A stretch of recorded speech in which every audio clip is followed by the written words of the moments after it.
बिस्मिल्लाहिर्रहमानिर्रहीम। अस्सलामुअलैकुम।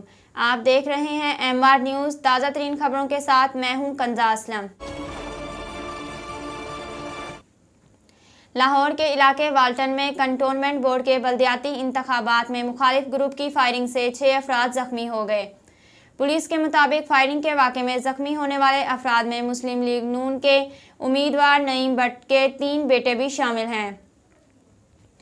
पुलिस का बताना है कि फायरिंग आज़ाद उम्मीदवार चौधरी राशिद के हामियों ने की। दूसरी जानब कंटोनमेंट बोर्ड के बल्दियाती इंतखाबात में फायरिंग का वाक़या पेश आने पर मुस्लिम लीग नून के रहनुमा साद रफ़ीक की जानब से मजम्मत करते हुए कहा गया है कि पहले ही तशद्दुद के 2 वाक़यात हो चुके हैं। पुलिस तहफ़्फ़ुज़ फराहम करने के बजाय हमारे कारकुनों को गिरफ्तार कर रही है। कराची प्राइवेट स्कूल्स एसोसिएशन के सरबराहान ने तलबा व तालिबात की कोरोना वैक्सीनेशन से मुतल्लिक अहम फैसला कर लिया। प्राइवेट स्कूल्स एसोसिएशन के सरबराहान का वैक्सीनेशन मुहिम पर अहम इजलास हुआ, जिसमें सरबराहान की जानिब से 17 साल और उससे ज़ायद उम्र के तलबा व तालिबात की वैक्सीनेशन कराने का फैसला किया गया। इजलास में किए गए फैसले में कहा गया है कि वैक्सीनेशन के लिए तलबा व तालिबात की उम्र का ख्याल रखा जाएगा और सिर्फ रजामंदी जाहिर करने वाले वालिदैन के बच्चों की वैक्सीनेशन कराई जाएगी। वैक्सीनेशन के लिए वालिदैन से उनकी रजामंदी का फॉर्म लिया जाएगा। प्राइवेट स्कूल एसोसिएशन के सरबराहान के फैसले के मुताबिक डॉक्टर्स, पैरामेडिकल स्टाफ की टीम स्कूल और कॉलेज में वैक्सीनेशन करेगी।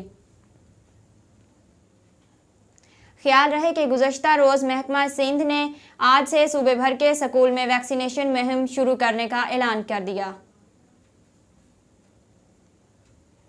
महकमा मौसमियात ने शहर कायद में जुमेरात से मज़ीद बारिशें होने की पेशगोई कर दी। कराची में खूब बरसने वाला सिस्टम तो ख़त्म हो गया है, लेकिन इसके बावजूद महकमा मौसमियात ने खलीज बंगाल में बारिश बरसाने वाले हवा के एक और कम दबाव के सिस्टम की मौजूदगी की तस्दीक कर दी। महकमा मौसमियात का बताना है कि इस नए सिस्टम के तहत कराची में जुमेरात से बारिश हो सकती है।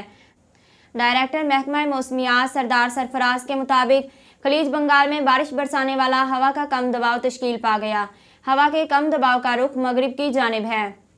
सरदार सरफराज का कहना है कि मानसून सिस्टम के असरात सिंध और मुल्क के शुमाली इलाकों में नजर आ सकते हैं, जिसके पेश नज़र 9 से 10 सितंबर के दौरान कराची में बारिश का इम्कान है और 10 सितंबर के बाद एक और हवा का कम दबाव खलीज बंगाल में बन सकता है, जिसके सिंध पर असरअंदाज होने का इम्कान है।